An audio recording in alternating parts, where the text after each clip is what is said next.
తెలంగాణ ప్రగతి సంక్షేమాన్ని అన్ని రంగాల్లో సాధించిన అభివృద్ధిని ప్రపంచానికి పరిచయం చేసేందుకు ఈ వేదికను అద్భుతంగా తీర్చిదిద్దాలని ప్రభుత్వం భావిస్తోంది.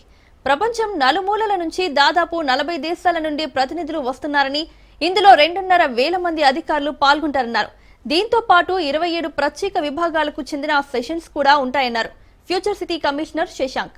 పెట్టుబడులను ఆకర్షించడంతో పాటు గ్లోబల్ ఇన్నోవేషన్ దిశగా తెలంగాణకు ఉన్న అనుకూలతలను చాటి చెప్పాలని సంకల్పించింది ప్రభుత్వం.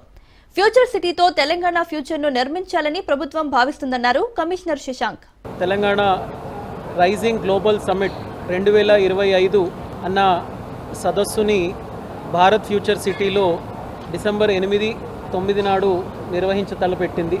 దానికి అనుగుణంగా 25 రోజుల నుంచి ఈ ప్రాంగణంలో ఏర్పాట్లు చేయడం జరుగుతూ ఉంది.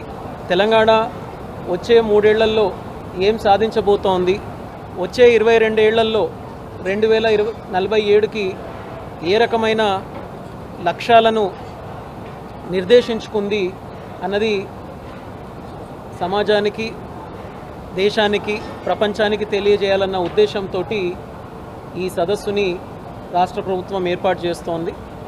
500-600 మంది విఐపీలు, 1500 మంది డెలిగేట్స్, పార్టిసిపెంట్స్ అనండి, డెలిగేట్స్ అనండి, అనేక దేశాల నుంచి పాల్గొనే అవకాశం ఉంది.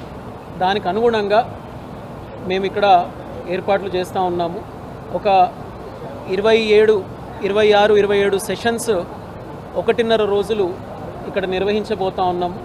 దాని తర్వాత పెద్దల సమక్షంలో తెలంగాణ రాష్ట్ర విజన్ డాక్యుమెంట్ కూడా 2047కి $200 బిలియన్ ఎకానమీగా ఉన్న తెలంగాణ $3 ట్రిలియన్ ఎకానమీగా నిర్దేశించుకున్న లక్ష్యానికి ఏ విధంగా చేరుకుంటుంది అన్నది ఆ ప్రణాళిక కానివ్వండి, ఆ రోడ్ మ్యాప్ కానివ్వండి, విజన్ డాక్యుమెంట్ ద్వారా అందరి ముందరికి తీసుకుని రావడం జరుగుతూ ఉంది.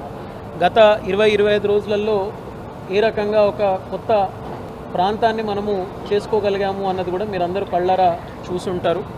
ఈ విధంగా మన లక్ష్యాన్ని నిర్దేశించుకోవడంతో పాటు మన ప్రణాళికను సమాజం ముందర జవాబుదారీ పెరిగే విధంగా పెట్టబోతా ఉన్నాము.